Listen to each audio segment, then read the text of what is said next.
In the beginning months of the pandemic, New York City would erupt in loud cheers every night at 7 p.m. to show appreciation to healthcare workers. Flash forward to today, and hospitals have started firing those once praised as heroes because they have refused to get the COVID vaccine.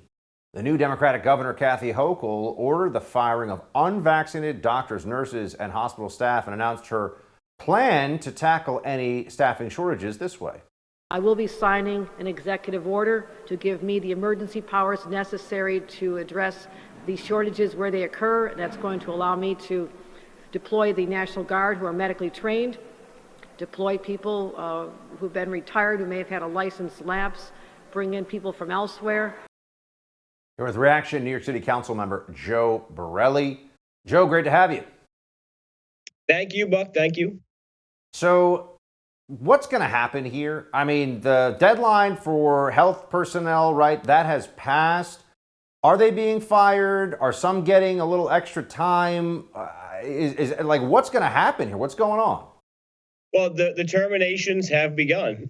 Like you pointed out, just a year ago today, really, New York was banging pots and pans and calling our healthcare workers, rightfully so, heroes. These are people, remember, back then we didn't know a lot about the pandemic, and these people really were taking some risks and dealing with patients that were COVID positive. But the firings have begun, and our governor seems to be drunk with power. Our mayor seems to be drunk with power. And they're doing this despite the fact that there is no immediate risk of COVID from any of these people. And I'll say that very specifically. On the school side of things here in New York City, we started firing our school safety officers. These are all people that just last week had to test negative in order to come into school. They opted into a testing program. So these are actually literally the people that we know do not have COVID because they just took a darn test, and they're being terminated, they're being fired. Same thing with the hospitals. They could have easily made an opt-in testing program that was already in place in many hospitals, probably a good reason for it, right, at a hospital. And unfortunately, these folks are just drunk with power. They just can't control themselves. And the solution seems to be that we're going to just hire, out-of-state licensed professionals. We're going to get people who are retired, and we're going to get the National Guard.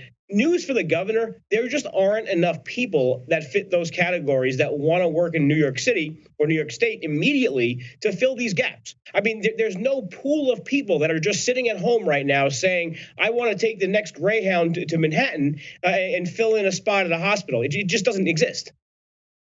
How many people, Joe, in New York City, and then I know you're a New York City guy, but if you know the state numbers too, how many healthcare workers in total are we really looking at who are in jeopardy of firing as a result of the mandate?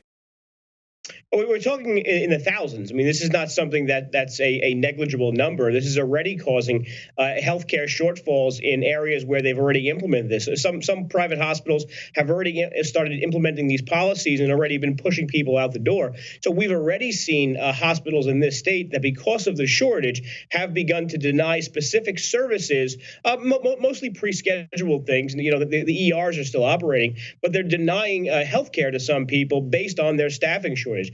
So this is something that should have immediately raised the red flag. I get the gunboat diplomacy. We send our battleships around the world flexing our muscle and that sort of thing. And if the governor did that, but then pumped the brakes when it actually became a public health problem, that would have been, maybe not optimal, but it would have been a heck of a lot better than following through with this disastrous plan. Because when people are denied health care because of a staffing shortage, there's no other one to blame other than the governor.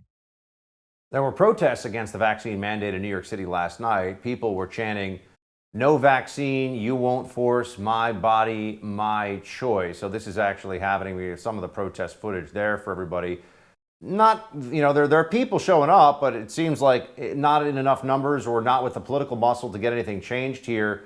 Joe, is there any real effort that could end up in stopping some of these vaccine, whether it's passports or mandates for people who are workers? It feels like everything that de Blasio and Hochul want to do when it comes to all this COVID stuff, they get away with.